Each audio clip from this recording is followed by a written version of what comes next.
Nam ni taarifa yake Marion Barasa iliyotoa sauti na mhariri Ali Manzo. Tusonge mbele. Viongozi wa chama cha ODM sasa wanataka kufanya makubaliano na Kenya Kwanza kabla ya uchaguzi mkuu wa mwaka 2027.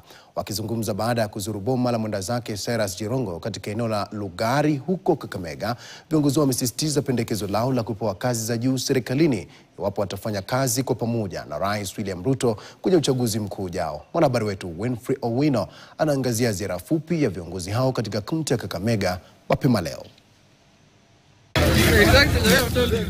Baadhi ya viongozi wa chama cha ODM wamezuru maeneo mbalimbali ya Kakamega katika shughuli iliyoanzia nyumbani kwa aliyekuwa kiongozi wa chama cha UDP Cyrus Jirongo na kuipa familia yake pole wiki moja baada ya kifo chake kilichotokana na ajali barabarani.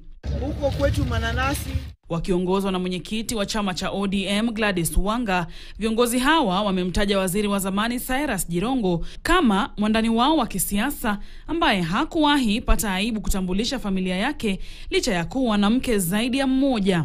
Uchaguzi uliopita yeye alikuwa ana support baba na alikuwa mtu ya baba mpaka dakika ya mwisho. Hautaona watu wanajitokeza ati mimi pia nilikuwa kwa sababu yeye mwenyewe aliwatambua. Hata huyu jamaa ambaye amesimama mbele yenu pia na yeye alisaidiwa na Jirongo. Viongozi hao wa ODM wametumia fursa hii kusukuma ajenda zao za kisiasa, wakisisitiza kwamba kwa sasa wako ndani ya serikali pana, lakini iwapo wataendelea kufanya kazi na Rais William Ruto baada ya uchaguzi ujao, basi wanataka pawe na makubaliano yatakayowaongezea kazi za juu serikalini. Sisi kama chama tujikaze, tujiunde, tukae ngumu, tukae kwa grassroots, tukuje kwa meza. Wale wengine wakuje kwa meza. Lazima tujue ni nini iko ndani ya hii. Kama hatujapigia kura, ndio umetupatia 6. Sasa hii kama wanataka kura chetu cha ODM ya 2027, lazima waweke vitu kwa meza.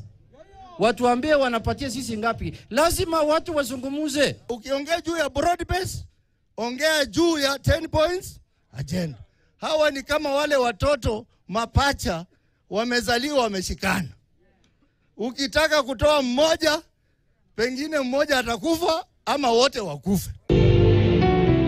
Kufuatia kifo cha Raila Odinga Oktoba, umoja wa chama cha ODM umekumbwa na mtihani, haswa viongozi wa juu wanapoonekana kutofautiana hadharani licha ya chama kusisitiza umoja. Hata tukiongea mambo ya 2027, we must be consulted on every step that the party takes. Nataka kuwaomba tuungane kama chama. Wanachama wote ni wanachama wa Raila. Winfrey Owino, KTN. Na tusalie katika siasa. Mawimbi ya kisiasa yanazidi kuandama